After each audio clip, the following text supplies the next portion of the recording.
You're listening to Got Tech, the podcast with your hosts, Eric Geis and Nick Johnson.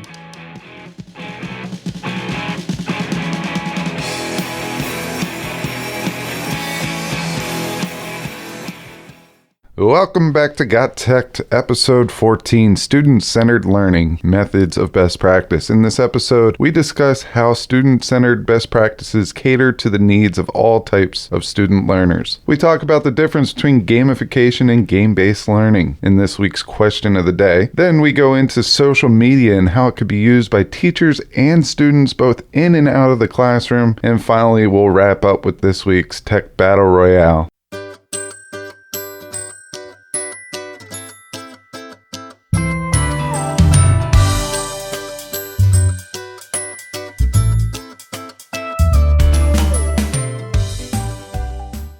Hey Nick, how's it going? Guys, it's going pretty good. How you doing? Recovering from your trip? I know you kind of got jet lagged a little bit there. Yeah, West Coast, back to East Coast, couple hour delayed flight that was completely unnecessary. No plane problems or weather problems. It was a paperwork filing problem, and I imagine that airplane people fill out these types of paperwork all day, every day. Yeah, well, they just tell you it's paperwork. They don't want to mention the mechanical problems so people don't freak out. At least I think no matter what they say that there's something wrong with the plane and it's going to crash within hours of being in the air. Yeah, for many of you who do not know Nick, he's a little bit skittish. It's the worst. Flying is the worst. With anything up in the air. Get me on the ground. So we had a pretty unique opportunity come up where it would require several hour airplane flight. And before the guy got done telling us about the opportunity, he was like, no thanks. Right. And I was like, can I just go? Can I just go? I want to go. Yeah. But recently we just went to Rider University to present at a Gifted and Talented Symposium. It was an awesome day. I really enjoyed presenting there, but I also enjoyed kind of taking in some of the sessions because as much as I thought I knew gifted and talented students, I learned a lot in such a short amount of time. Yeah, I thought it was fascinating. We don't, as you know, most teachers kind of focus on the general population. Even the students with learning disabilities get a lot of attention too, because the IEPs, you're required to meet those. But the gifted and talented kids, you just sort of assume that they're good, they're ready to go. They're the smart ones, they're the motivated ones, which can be true, but isn't always true. And actually, those students need just as much, probably even more attention than the other students do, at least if we want them to meet their full potential. And if that's, if that's the goal of education, which I think it definitely is, we should probably start thinking about that a little more. So it just kind of made us reflect on some of the things we've talked about, in particular, student-centered learning and how that can not only meet the needs of, like I said, students with learning disabilities, but the middle of the pack, your average student as well, but also tie in things for those gifted learners. So what does student-centered really mean to us? When I think of student-centered, I'm thinking student-led, I'm thinking world-based problems, I'm thinking active learning where they're taking control of their learning and they're kind of choosing what they want to learn. That's all student-centered. It's based on the student's needs. It's student picked. It's student ran, and the teacher's the guide on the side that is just not forcing, but providing the necessary resources for students to succeed. Sure. So tie in the tech stuff as well. One of my favorite things, which we've talked about many times in some episodes recent and way back, but say you're creating a hyperdoc that your students are going to do this year. I think a hyperdoc is a great example of a student-centered strategy that ties in tech because the teacher's definitely not up there doing the direct instruction. The students are all kind of working at their own pace. Well, maybe if you're creating that hyperdoc this coming year, besides considering the different options you're going to give your students for what to complete or how they're going to show mastery, and besides sort of tiering it so there's different supports built in, maybe think about some stuff you could throw in there for those gifted and talented learners to keep them challenged, to actually get them thinking. Not that all the students have to work at that level, but make sure you've got some variety to meet those students' needs as well. Yeah, I agree with you there. I mean, really, this is taking us back to standards-based grading or competency-based learning, where instead of comparing every student to every other student in the classroom, we're just comparing them to the best form of him or herself. Right. So they have a starting point, they have an ending point. Did they make progress on that particular skill? And one of the skills that students are really developing is looks. And this was brought to us by Nathan Levy, who is the author of a set of books. And I found these books very interesting. He was an amazing speaker. Stories with Holes was one of them. Yeah, that's one series of books where they give you a scenario. And basically, each student gets to present a scenario that's in this book, and it leaves the rest of the class with a question, and that person can only answer yes or no questions until the rest of the class figures out the answer. And I think this is a great way to kind of break the ice of the class, maybe do one of these every day, or maybe one of these, every Friday or special day. But it really makes students think outside of the box, and it challenges all students, but I think it challenges our gifted and talented even more, because it's not a regular type of learning. It makes you go outside of your comfort zone and come up with questions that are going to lead you to the answer. And this is the high level thinking that we need students to get to. For example, when I think of gifted and talented, I think of, finding the cure for cancer. Right. Or creating something that is going to make everyone's life a lot easier. And if we do not, as teachers, challenge these students' brains enough earlier to challenge them and to get them out of their comfort zone, maybe that's just a waste of a brain later on. Yeah, well, I think it may have been Nathan Levy that pointed this out. One of the speakers definitely did. A lot of times what happens with the gifted and talented learners is because they're never challenged in school and everything is so easy for them, that's just what they get used to, and that's what they expect their whole lives to be. And then later in life, maybe college or maybe post-college in their career, when they do encounter struggle, they don't have the skills built up to deal with that. So you hit on two words, I think, that teachers can really think about and capitalize on, keeping these gifted learners in mind. One of them is thinking outside the box, and the other one's creativity. That's where you can sort of meet the needs of those students, because they have the ability to think outside the box, and we should train them to do that. Whether it's if it's buying a copy of Mr. Levy's book, Stories with Holes, and going through one of those stories each day to really get those students, and all the students can benefit from this too, by the way, but really give those gifted students a place to challenge their thinking and think in different ways, and creativity too, especially if you're a math and science person, maybe even in some of the social sciences. You don't always go there. You don't always think it has a place, but I think a lot of the research is showing more and more that creativity is a huge, really important skill that needs to be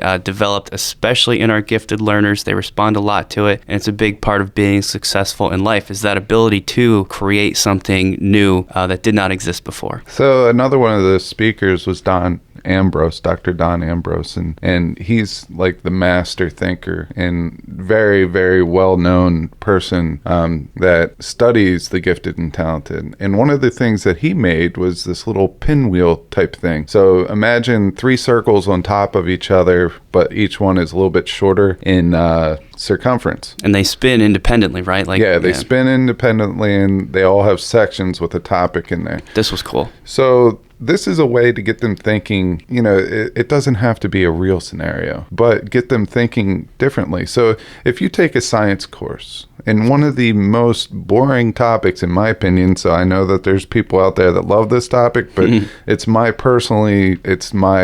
go-to-sleeper topic. And I struggled with it, so I had to find creative ways to make it interesting, not only to me, but to the students. But photosynthesis, let's throw that out there. So the first wheel would have like concepts within photosynthesis. Maybe it just says a process within photosynthesis. So like words related to the actual science stuff. For this, we'll just say photosynthesis is the first topic that the little wheel stops on. Yeah. The second one is, let's say... it's like random words, right? Yeah, random words like environment. Right. Okay, or climate. Or even like weird stuff, right? Some of them had, it could land on cat or hot dog. There was all just regular words on some of these things too, I think. Yeah. So say we have the 3 words that we have are photosynthesis, cat, and environmental condition. Right. All right. So how can photosynthesis, cat, and environmental condition come together to solve a world problem or create an invention? And basically he gave them 90 seconds to come up with their, whatever product or how they were going to solve the problem. And they had 90 seconds. So basically I've been talking for probably about 35 seconds on this. Yeah. you would have to give me your answer in another 60 seconds. Right. So maybe in order to, they get to choose their environmental problem. So maybe it's oxygen with the increase of, and they can make their topic too to fit this and to fit their product. But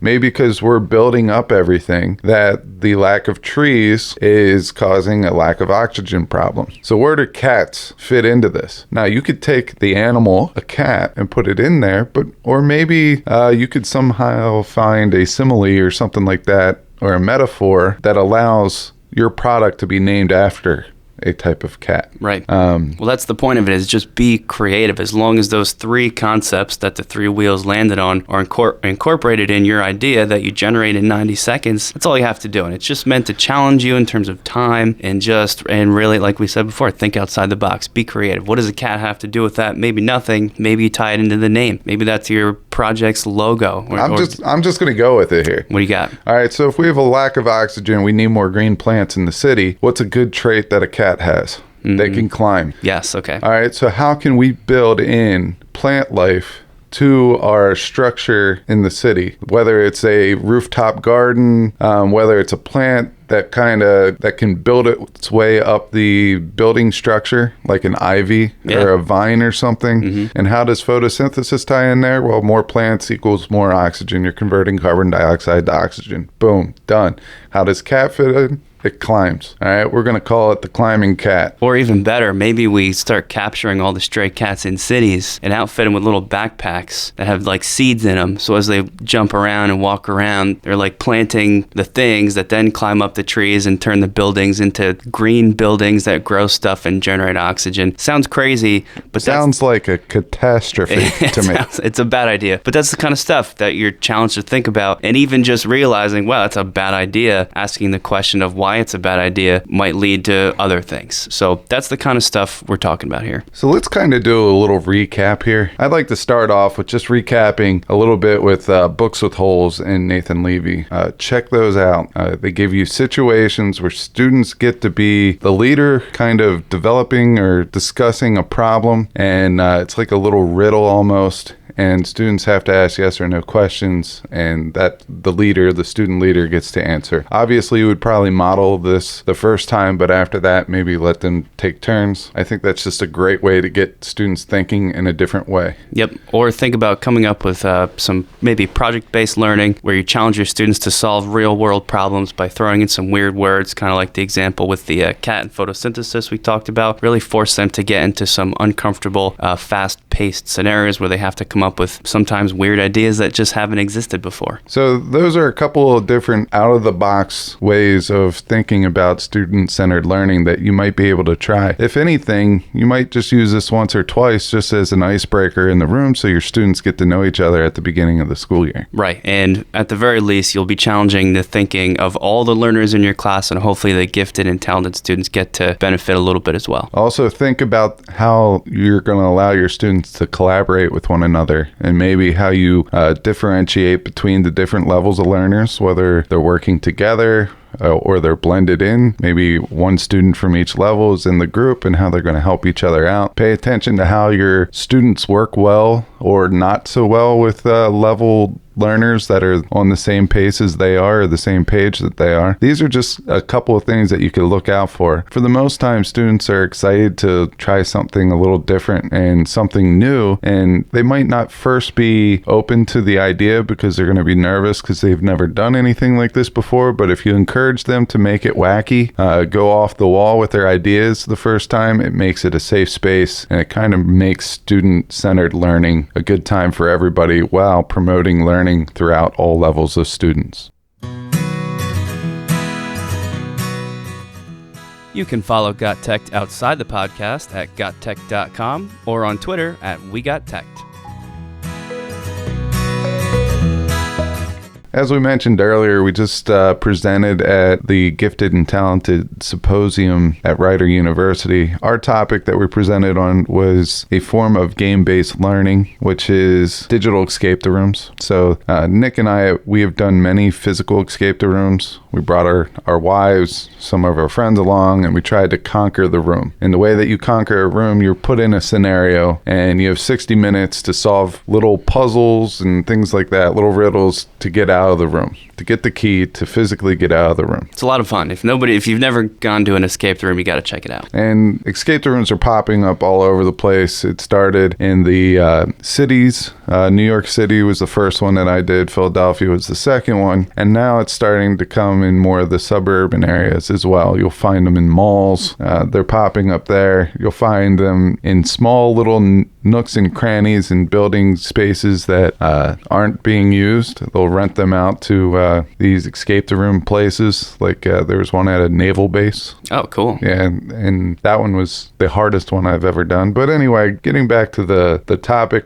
Nick and I took a physical escape the room and we digitized it to make it a digital escape the room. We used the Google platform, and we basically were going over everything that you need to make one of these experiences for your students. And we gave out a professional development that we created in order to kind of get them interested in making their own. Yeah, so as we were kind of going over, explaining how to create one of these digital escape rooms, because obviously you can't just take a whole class of students anytime you want to go do one of these. Even if you did, there'd be no educational purpose. So here with our digital version, you can create your own that doesn't cost any money, especially if you use the Google platform. And it's content based. It's content based, so the kids are learning as they do it. And that's kind of where the question came in. It was about halfway through. Somebody asked me if there's a difference or what the difference is between gamification in a classroom and game-based learning. And this is something that we brought up a couple times over the first dozen or so episodes. Yeah, we've used both the words. I've used them interchangeably, but interestingly enough, there is a difference between these two things. It's pretty big, but yet subtle difference. I mean, when you look at the overall scheme of things, gamification and game-based learning are very different, but they sound a lot alike. Right.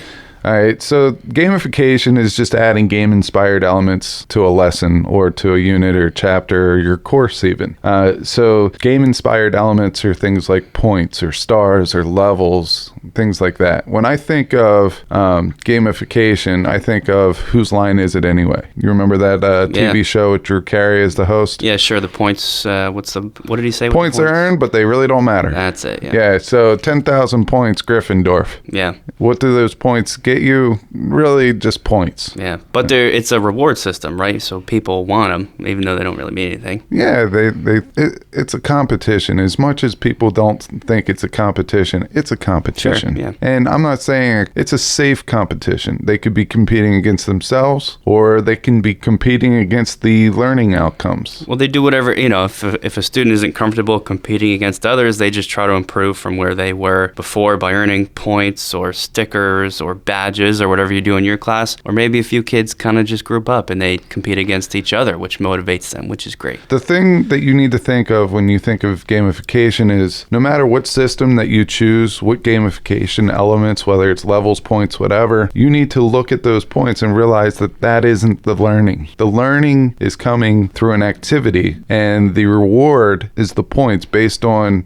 how well you did that activity, or if you did that activity. Some of it's just cut and dry. You did it, you get this many points. Right. Versus some are based on the quality that you've done this assignment or this learning objective, you get points. Right. It kind of reminds me of a few episodes back. We talked about Classcraft. That's really what Classcraft is all about, right? Where kids have a little avatar, and as the year goes on, they earn different badges and they get to level up based on things they do. Really, we're just describing a way to motivate students. So basically, you had two different gamification elements there. You had badges, which allows them to decorate, whatever their character, is in Classcraft. Or I know that some schools are now developing badges for teachers as they do professional development. Yeah. So maybe they display badges on their webpage. Think of educators getting Google certified, level 1 and level 2, innovator, trainer. All those are badges that they could put on their Twitter feed or their personal page or whatever. These are all gamification elements. Now, on the flip side, we have game-based learning. And that's when the whole game, all right, is the learning. You're learning through the game. So we use games to meet learning outcomes. So for example, if we do a digital escape the room, that is game-based learning because students are placed in pairs or groups of 3 during this digital escape the room. They're working through the content. They're learning as they're playing the game. And the game really is for them to escape the room, for them to get out of that digital space. Right.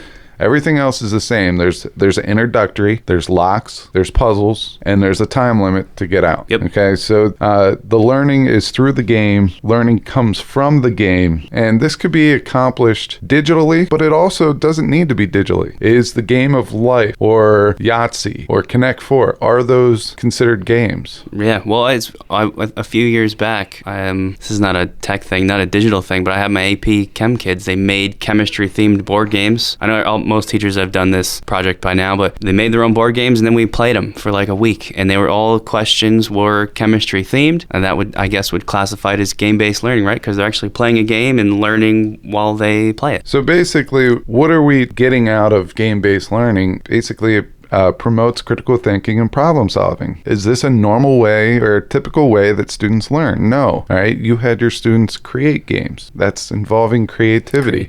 Yep. Sometimes they have to develop simulations which allow them to be creative. And this is all part of the game-based learning platform. So gamification, using game-like elements such as badges, points, level ups, all those types of things. And then your game-based learning is learning through the game. All right. So gamification, these are points, levels, things that you get after the learning activity happens, but it's not directly involved with learning. It's what happens after learning. Right. And game-based learning is learning takes place through the whole thing, and there's a goal or an objective that you must accomplish in order to succeed. So think about trying to incorporate one or both of these strategies at a couple points this coming school year, and hopefully they help your kids get a little bit more engaged and staying creative.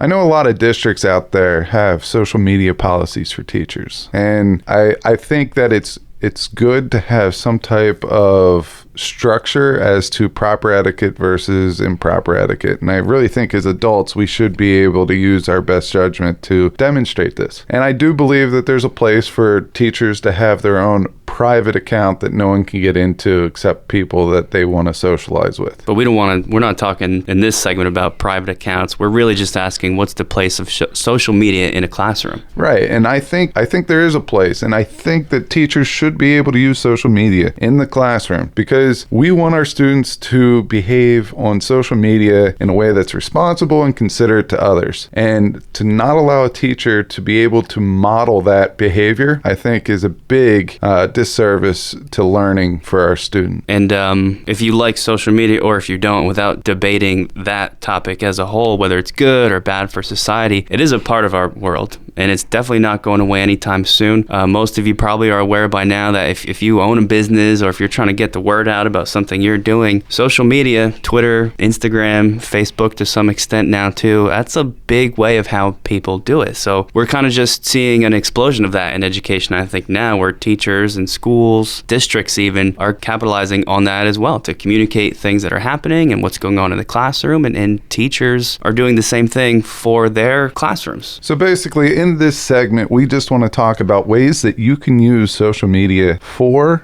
and in your classroom. So I think we should start with the teachers, and some of the best ways to get a hold of your other colleagues would be through social media. And if you're going to try something new that might be out there for a while, it's not completely new, it's new to you or new to your school district, but other districts have used it, other teachers have used it. One of the best ways to kind of hurdle over some of the obstacles or barriers is to talk to other people who have used that practice, that best practice, and they can give you some tips and some pointers. So why not throw it out on social media and get some feedback? Yeah, and you're not limited to just the, I don't know, maybe 10 to 12 people that you teach with and are in direct contact with. You're in touch with thousands of educators who might have tried that and might have some good tips for you. So it can be really helpful for that. All right. The second way that I would use it on social media is just to keep up with all the different types of practices that teachers are using. So a new ed tech program came out and someone posts about it. Well, guess what? Now you have information that you probably wouldn't have received otherwise. Right. And maybe that really fits a niche or a niche. I've heard both. Yeah. And so this piece of ed tech that is new fits the little niche that you're missing in your teaching repertoire. Well, now you have a piece of information. So I think social media is warranted on the teacher professional development level. Absolutely. And then even in the classroom, if we could maybe move on to that, I think if you're a teacher and you have an account specifically designed for your classroom and your students and your parents, one of the simplest uses is just posting, let's say, homework, or when big projects are due. You put out little reminders, and if your students are checking that account as they flip through, following whatever else they're interested in, they may get reminded of something they have to do for you. Right. And so this kind of would solve in districts that don't have a parent portal, that aren't able to see homework that their students have every night. This would be a way for teachers to communicate with the parents and make sure that everyone's on the same wavelength without having to answer 30 to 50 extra emails a year. Right. Maybe even more, who knows? Or making use of hashtags, both in Instagram, Twitter. I think Facebook might even use them now, but I have a running hashtag on Instagram for around the holidays. We do a chemistry party where the students decorate and make like a little model of a Christmas tree, but instead of bulbs, they fill little glassware with colored solutions, and it's like supposed to be like a fun little thing. But I have a hashtag Johnson's Chemistry 20, whatever the year is. So all I have to do is look that up, and all the posts for the past, I've been doing it for 6-7 years now. They're all strung together. I can show them as examples. I tell the kids about it. They check it to kind of get inspired for their chemistry, and it kind of just allows for this really easy sharing of ideas, really, which I think is kind of the whole point. I like what you did with chemistry there. Clever. I didn't make it up. Any chemistry teachers out there are going to know that's like a thing. A lot of us do it. I cannot take credit for that, but it is cool. Another way that I use social media is I like to have these little contests. When I taught bioethics, I would have students make no more than a minute PSA, public service announcement, on an environmental issue that is near and dear to their heart, like what's going on. It's supposed to be very persuasive. Right. Factual, but persuasive. And what they would do is they would post it. We would make a social media page where we would post all these projects. And really it was just a post or a link to a Google site. Yeah. And then people would click on that link and they would go watch these different PSAs, and then they would vote on which one they thought was most influencing. And based on that, they got their parents involved, they got community members involved, they got other parts of their family involved. I know one in front of a church gathering and said, hey, I'm doing this project on this. I'm very passionate about it. Here's a little bit about this, but if you want to check out more of these, go to this website. And I had it open for 2.5 weeks, and we had over 7,000 hits on that. That's awesome. Over 7,000 votes. So I thought that was cool. We've done photo contests kind of the same way. Students would take photos, and we would take a digital imprint of that, put it online, and people within the school would vote on their favorite photo, and we would have winners every year. And how good does that look for you and your school district, just to kind of put the word out there about some of the really fun and exciting things teachers are doing? Helps the community understand the types of things that are happening in education now. So it's sort of, I hate to say, sort of like a publicity just for some of the really cool things that go on. I know you talked about Twitter with your chemistry project, but I have heard, and I've never done this, but I've heard that classrooms would have discussions all on Twitter throughout the whole classroom. And the one lady that was describing what she did is she had this open-ended question, and basically students would take turns answering it with the appropriate hashtag, and then they could go back and comment comment on each other's just by using a common hashtag. And she said that you could drop a pin in that class and you could hear it because they were so engaged in that lesson. And I think that's just a cool way of teaching to how your students are comfortable and how they learn. Well, we've talked about a ton of different apps and extensions and websites that allow for digital discussions to take place. That may be the easiest one, right? Just use Twitter or whatever, anything, something they already have, and use the hashtag and it strings the discussion out right there for them. Yeah, so I think social media, since it's such a big part of our students' lives and they're very familiar with it, we can meet them on a common level and get them to take their learning to the next level. And this would work across all age levels that has the opportunity to use social media. I know there's policies out there saying that you must be over 13 years of age unless you have parent permission. So maybe this is a middle school, high school based project or way of looking at social media, but you could use these for discussions. You could use these for homework. So maybe your homework you send out on a Twitter message or a Facebook group or whatever, a video that you want them to watch, and then you want them to post what are their top 3 takeaways. And that way everyone can see each other's and it's there for discussion the next day. Now, this might present some problems. Definitely. Okay, so it's very important that teachers have some type of digital literacy or rules and regulations of how they're supposed to act in these settings. I think that's very important when you start thinking about developing your safe space or your learning environment within your classroom, that you tell them that it extends beyond the walls. Yeah, well, it's a good place to not only teach the content, but also teach them how to just use social media properly, not to go home and spend 6 hours on it, because that does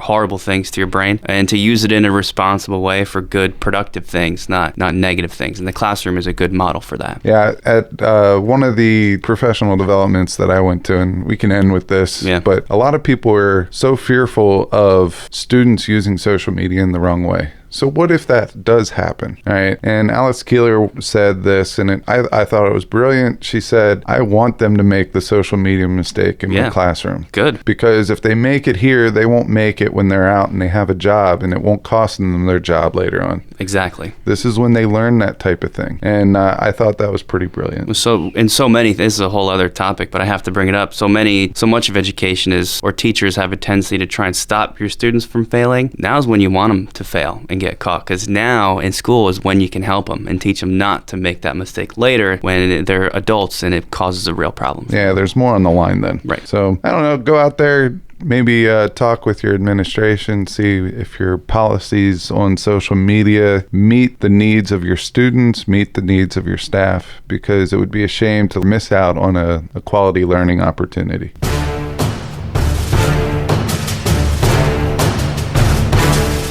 It's time for the Tech Battle Royale! That's right, it's time for the Tech Battle Royale. This is where Nick and I go mano a mano. We put up our gloves, we show us our dukes, we go with the left jab, right jab, uppercut, and we hope that no one lands a punch. It's going to be an easy one for me because Geis is still jet lagged from his trip, so I plan on walking in and walking right out with the victory this time. I tell you what, he's coming with a lot of talk, but just note that there's a little smoke before the fire starts. Well, see, the confidence is meant to intimidate, so my whole job just becomes easier. See, I'm going to throw something at you, and you're going to be so confused by what I say that you're going to be thinking about that the whole time. Just remember, in nice neighborhoods, there's a lot of speed bumps sometimes. Oh, God. Okay, so here we go. And it's a little different this week because we have 2 categories. Right, we have a different setup, so let's explain that. So we have teacher picked versus student picked, and these are extensions. And the reason why we did this is because we had a chance to poll teachers and poll students on their favorite extensions. And lo and behold, this caused us to go back to all our episodes and make a list of everything that we did. And the reason why we did that is because a lot of the stuff that we talked about were mentioned. And I will tell you this, we did a coin flip. If teacher extensions comes up, Nick gets to go first because he won the flip. Tails never fails. Yep.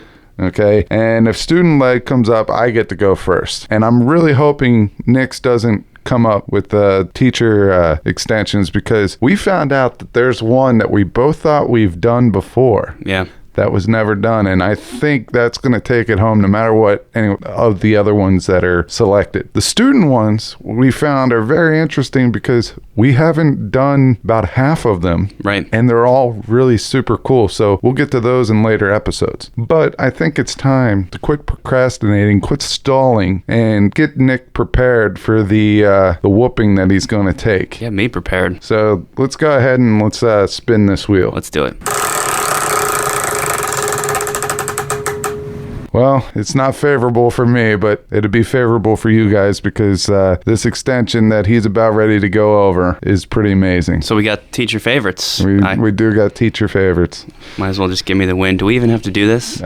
You know what? Just for the greater good of passing knowledge to people that may or may not have it, even if they do have it, they may not know about the updates that just came about. What Geis is talking about is my pick in this episode's Tech Battle Royale. It's called Equagio. I know we've talked about it. We both actually have mentioned this before, just not, we've never argued over whether it's better than something else. Equagio is a Google extension that incorporates with Google Docs. It allows for the easy conversion or easy typing of math problems, fractions, complex equations, square roots, exponents, symbols, Greek letters, anything you could ever write out by hand, super easy. Equagio makes that extremely easy when you're typing into a Google Doc as well. Really, as a teacher of science, chemistry, there's a lot of math we have to do. I always kind of thought that the whole Google Doc explosion wasn't for me because there's so much handwriting that has to happen. But with Equagio, it really just makes all of it seamless. So I know I normally do not make your points for you, but I feel with this extension, I have to chime in here. Go for it. Help me win. Yeah,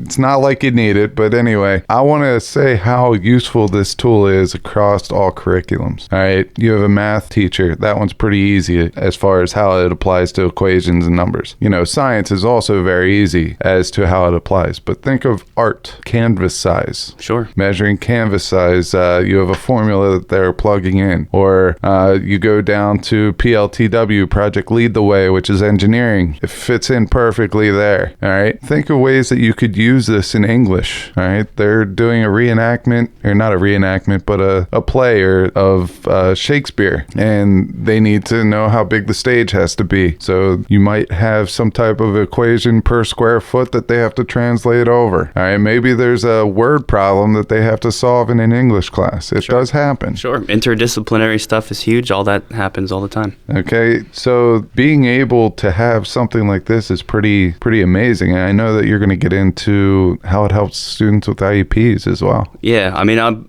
before that, even just a real quick, I would just want to describe some of the things that Equagio does. First of all, it's a little button that goes right in the Chrome browser. You just click it when you have a Google Doc open, and it pops up a bunch of different options for how to use it within the Google Doc. The simplest one, and I believe how Equagio started, was just a typical equation editor where there's a bunch of ways to just type using your keyboard. So if you need a fraction, you do 7 and then hit the / key 3, and it automatically converts that to 7/3, 7/3. And there's all sorts of little things that you kind of have to learn. Like if you need a square root, you can type SQU, and then it sets up a square root, and it's just supposed to be a quick way to type in a square root symbol that you would have to normally write out.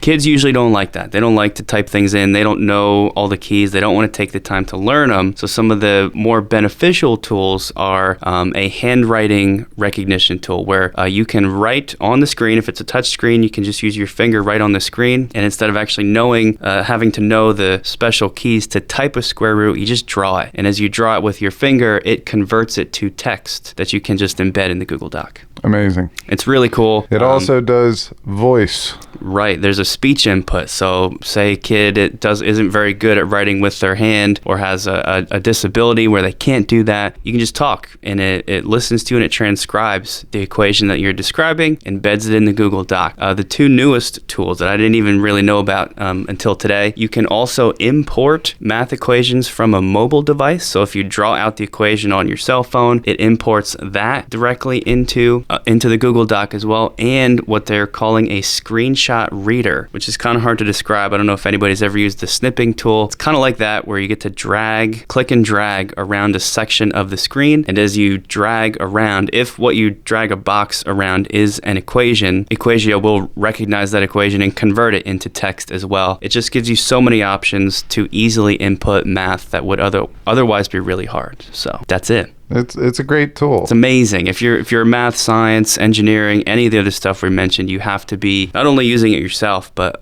getting your students used to using this too. So what do you got? Try to beat that. Well, I already mentioned that it's going to be tough to beat, but I'm going to throw out a tool that I think in this day and age where security of passwords is a problem, it's an issue, I'm going to throw out something that will help you. And, these password rules need to be 8 to 12 characters with a capital letter and a number and a special character. And then you go to a different site, needs to be 6 to 8 characters with a capital letter, no special character. All that stuff is absolutely bizarre. I have so many variations of the same-ish password. Oh yeah, it's unbelievable. I think we're all doing that. I mean, we used to just change the year, and now they won't even allow you, if my password was my name and then the year after, they won't let you use that anymore. It's too similar to your previous password. Yeah. All right, there's an extension called LastPass, and it keeps your passwords in one place and logs you into accounts automatically. So basically what you need is one password for LastPass. So you have a password when you go into LastPass, and what that will do is create a unique password every time you sign in. So it will have something weird there. For example, if your password to one site is G capital L capital R 659 whatever. Yeah. You don't need to remember that. You just need to remember your password to get into LastPass. And I think it's beneficial, because no more having to go through changing your password by getting a recovery email to your email address, clicking on it, answering security questions, putting in a new password. Just put it in LastPass and forget about it. I wish we had a crickets button so I could just let some crickets play out at the end of that. I don't think we do. And everybody gets the point. I'm being extra harsh. That actually is, that's super helpful, but do I have to say it? Equatio versus LastPass? Equatio versus LastPass. We'll give it to Equatio. All right. Thank you very much. Check out both of these things, though. Equatio, super awesome for teachers and students. LastPass, kind of the same thing. Kids get just as frustrated trying to log into all the different tech things that they're required to use for school and in their home life. So both of these are super cool, but I think Equatio is definitely the winner in this case. So stay tuned for my victory speech. What an exciting time to be an educator. With tools like Equatio allowing students to create professional electronic equations in seconds, and LastPass allowing all of us to stay organized, the possibilities can sometimes seem endless. While math once seemed doomed to reside on many thousands of printed worksheets, technology once again gives us a way to eliminate and replace, saving both trees and time. Galileo once said that the book of nature is written in the language of mathematics. Math lies at the root of everything. Just as chemistry is the backbone of all biology and physics is the backbone of all chemistry, math is the backbone of everything. I can't help but wonder what Galileo would say if he could see the tools we have at our disposal today, like Equatio and others. I'm sure he'd be impressed and would agree that the possibilities are endless. Thanks for listening to Got Tech, the podcast. You can follow us on Twitter at WeGotTech or follow along on our website, gottech.com. Until next time.